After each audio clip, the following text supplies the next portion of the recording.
You are watching A Moment in Crime, a product of the Vignette series produced by the True Crime Man's Dark Imagination YouTube channel.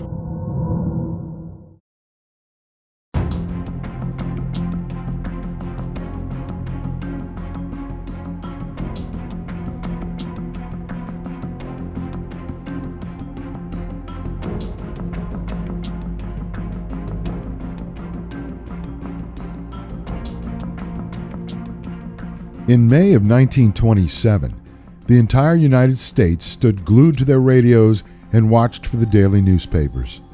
In the small town of Bath, Michigan, an explosion occurred that rocked the nation. But this was not just any explosion. This took place in a small elementary school where children and teachers perished. This was no accident. What would it take, or what kind of mind would cause someone to rain down so much destruction and death upon a small Michigan town? After the smoke cleared, authorities identified the perpetrator to this decimation as one Andrew Kehoe. Kehoe was born in Tecumseh, Michigan on February 1, 1872, in a family of 13 children. After the death of his mother, Kehoe's father remarried, but Kehoe did not get along with his stepmother, often clashing over the smallest of provocations. At the age of 14, the family's kitchen stove exploded as his stepmother attempted to light it. Her body soon became soaked with fuel oil and she caught on fire. Kehoe waited a few moments before dousing the flames that engulfed his stepmother's clothing and her flesh. Mrs. Kehoe died a few days later from the burn she received, and stories tell that she experienced excruciating agony. Police investigated young Kehoe but never charged him with the fire nor with the death of his stepmother. Kehoe later attended Tecumseh High School, then later left the farm to attend Michigan State College, later Michigan State University, where he met his future wife, Ellen Nellie Price, the daughter of a very wealthy Lansing, Michigan family. Nellie and Kehoe were married in 1912 and moved around until 1919, until they bought a 185-acre farm outside the village of Bath Township, Michigan. Surrounding neighbors got to know the Kehoes and seemed especially troubled when they characterized Andrew Kehoe as an intelligent man who grew impatient with those who disagreed with him. Although always dressed neatly and dapper, Kehoe was obsessive about his appearance and often changed his shirt at midday when the slightest amount of dirt soiled the material. Even as clean as Kehoe seemed, he hid a very dark side. Neighbors recalled that Kehoe treated farm animals especially harshly. In fact, one time, he beat a horse to death. The surrounding farmers were not impressed with Kehoe's farming abilities either. Kehoe tried to adjust machinery so that he would not exert any physical effort to see that the farm would be profitable. Because Kehoe exhibited a sign of thriftiness, his neighbors elected him treasurer of the local school board in 1924. When he won a seat on the school board, Kehoe complained that taxes in the area were way too high and even blamed them for the depressed financial condition his family experienced. What Kehoe failed to realize was that his farming skills left a lot to be desired and tried to do everything mechanically rather than using old-fashioned elbow grease. Constantly tinkering with his machinery, Kehoe failed to put his nose to the grindstone, so to speak, when it came to making a living as a farmer. In 1925, Kehoe became the clerk of the Bath Township, but did not win the election for that position that was held later. During this time, Nellie became very ill and appeared to be suffering from chronic tuberculosis. With her illness, transportation to the hospital and doctor's bills took their toll on the Kehoe budget. The Kehoes amassed a sizable debt which made mortgage and homeowners insurance payments almost impossible. The mortgage holder had already begun foreclosure proceedings against the Kehoes, and Andrew tried to find a way to relieve his family of the increasing debacle. Kehoe did have a plan, but history fails to recognize exactly when he devised this plan. In the winter of 1926, the school board requested that Kehoe perform some much-needed maintenance on the school. But in the summer prior to that request, Kehoe began purchasing vast amounts of surplus explosives and incendiary components. It was not uncommon for farmers to purchase small amounts of dynamite or pyritol, an incendiary developed during World War I. The farmers utilized these powerful weapons for excavations, and it was not considered out of the ordinary. Kehoe knew not to draw much suspicion to himself as he made purchases in different towns near Bath and at different times. As a member of the school board, Kehoe had unfettered access to the local elementary school, where he allegedly performed the repairs requested from the board. Several of Kehoe's neighbors later reported that they heard various explosions taking place around the farm, where Kehoe would just explain the disturbances away as he was clearing tree stumps. In the spring of 1927, the whole town of Bath, as well as people around the nation, soon discovered what Kehoe had been up to for the last year. One of Kehoe's responsibilities as the treasurer for the Bath schools was to hand out paychecks. In the second week of May 1927, when handing a paycheck to a school bus driver, Warden Keyes, he stated, "My boy, you want to take care of that check, as it is probably the last check you will ever get." Keyes thought the comment strange, as most of the children, teachers, and parents prepared for the summer break, which would occur in less than a month from that pay period. A teacher at the school, Miss Bernice Sterling, telephoned Kehoe later that week and requested if she could use a grove located on his property for a school picnic. Kehoe responded that if Miss Sterling wanted a picnic, she would better have it at once. Again, Kehoe's behavior sparked questions from the teacher amongst the other townsfolk, but nothing too suspicious ever surfaced. On or about May 16, 1927, Kehoe loaded the back of his car with old tools, nails, pieces of rusted farm machinery, digging shovels, and any other items that may produce shrapnel as a result of an explosion. After filling the back seat of the car with the various metal debris, Kehoe placed 2 large boxes behind the driver's side and placed a loaded rifle on the passenger seat. On that same day, Nellie Kehoe had been discharged from the hospital after one of her many bouts with tuberculosis. Weakened in her condition, she could not have protected herself from the danger that she later confronted. At approximately 8:45 on the morning of May 18, 1927, Kehoe's neighbors heard explosions that originated near the Kehoe farm. At approximately 9:45 a.m., citizens heard explosions coming from the direction of the elementary school, sending shards of metal and glass in every direction.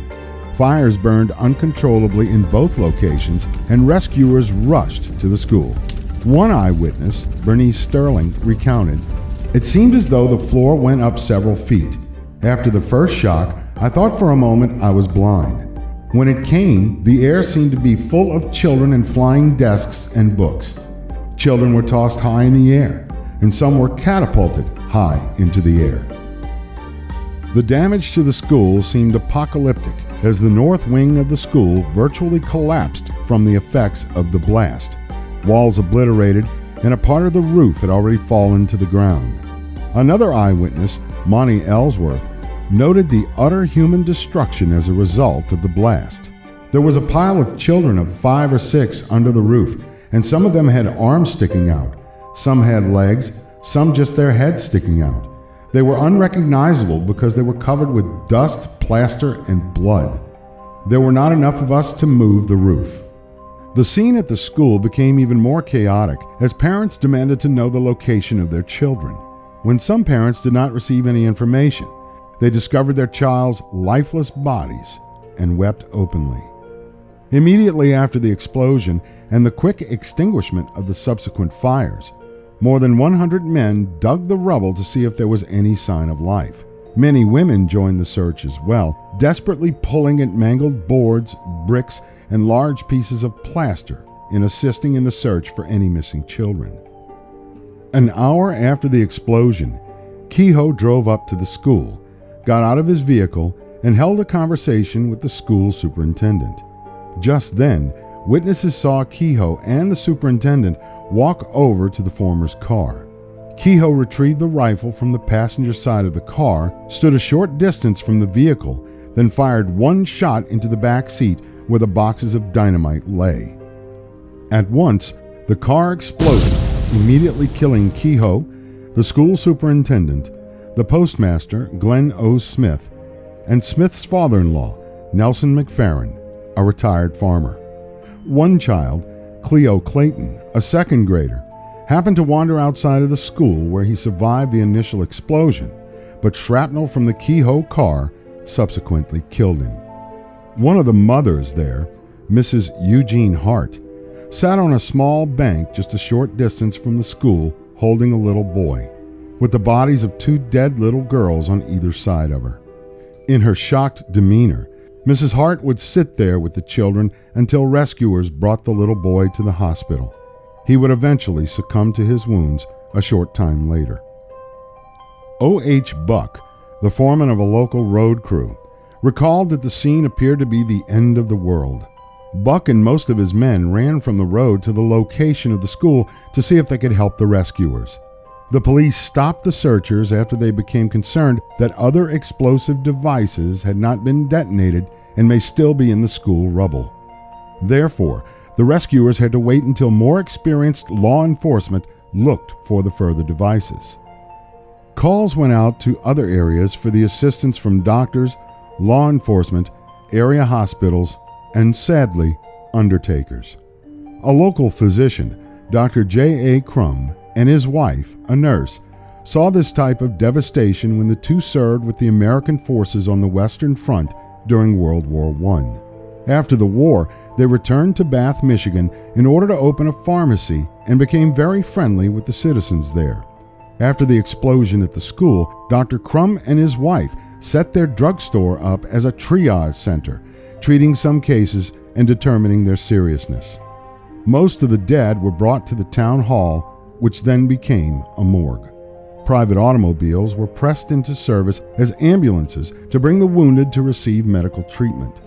Later in the afternoon of May 18th, 13 ambulances arrived at the town hall to take the dead to local undertakers. People worked all day and night at the site of the school explosion searching for survivors. They noticed that several children were pinned underneath the debris. Area contractors sent men to assist with the search, along with architectural and mechanical engineers to determine whether any further explosive devices existed.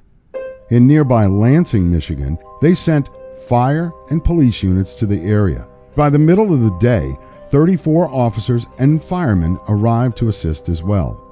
Michigan State troopers directed traffic to and from the scene. Most of the injured and dying had been transported to the Sparrow Hospital in Lansing, Michigan. In the afternoon of the 18th, Michigan Governor Fred Green arrived on the scene and physically helped stack bricks that blew a great distance from the explosion. A local baking company donated pies and sandwiches to the rescuers, as most of them went the entire day without a meal. It proved that neighbors and fellow townships banded together to help during this most heinous tragedy. Subsequently, when law enforcement units arrived on the scene, they discovered an additional 500 pounds of explosives under the south wing of the school. The north wing was totally decimated.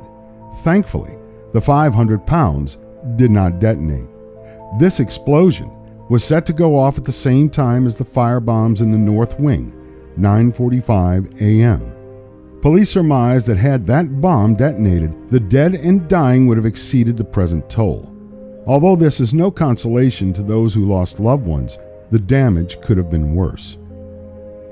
Authorities next turned their attention to the Kehoe farm explosion as they realized that the city employee may have planned these actions prematurely. On the following day, sadly, law enforcement identified the charred remains of Nellie Kehoe, whose body was found amongst the ruins of the farm. Police noted that thousands of people walked by and did not notice that the burning embers were actually a human body. Further examination of the Kehoe property revealed that all the buildings had been destroyed through explosions. Again, sadly, the barn had been destroyed and all of the animals that Kehoe secured within the structure perished as a result of the explosions and subsequent fires. Later assessment of what law enforcement believed to be Kehoe's motives for the bombings and fires the lack of money, and the payment of his mortgage. As they peered around the property, the unused equipment around the farm could have been sold off to pay off the Kehoe's arrearages. As authorities left the Kehoe property, they noticed a sign that Kehoe appeared to have posted when leaving the property the previous day. The sign read, "Criminals are made, not born." Over the next few days, multiple funerals occurred within the small farming community of Bath Township. After the smoke had cleared and a coroner's inquest took place, 39 children and teachers perished in the initial explosion at the school. Subsequent to the explosion, one fourth grader, Beatrice Gibbs, died later after receiving hip surgery to remove shrapnel as a result of the explosion. As a result of Kehoe's car explosion, 5 people perished. It was determined that Nellie Kehoe probably died during the explosion at the Kehoe farm. This brought the total number of dead to 45. The inquest determined that Kehoe murdered the school superintendent in the late morning and exonerated the school board of any culpability in the explosion, fires, and subsequent deaths.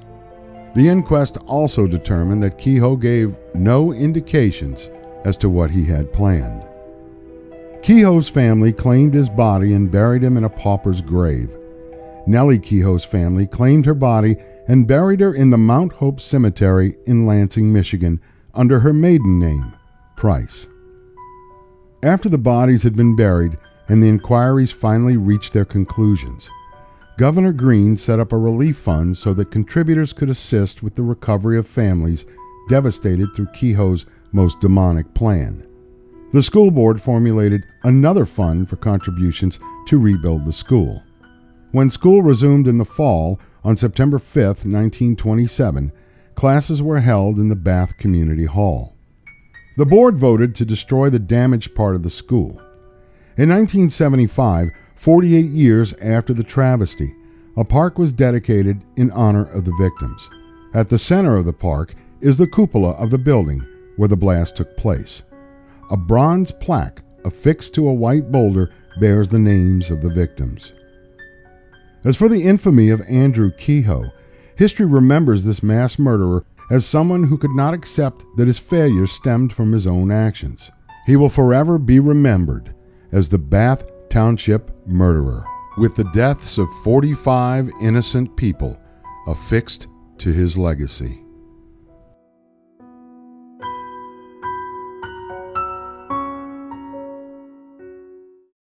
Hello everyone, this is Alan Gotro, your host of True Crime Man's Dark Imagination. If you would like to support our channel, you can become a member of Subscribestar. There are different levels, and subscribers get special privileges. Also, we do have a PayPal account.